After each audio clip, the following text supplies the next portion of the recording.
So I'm going to show you bars 5 and 6 basically in slow motion so you can watch what's happening with the placing.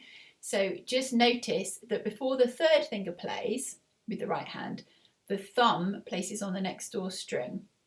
Okay, and then after the third finger has played, the second finger and the third finger go quickly on as well, and that's how you have your chord ready.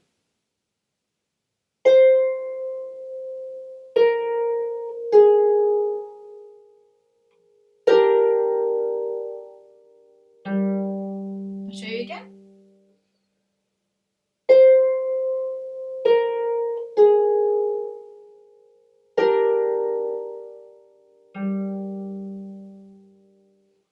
And then bars 7 and 8 are the same, but up the octave, and it's quiet.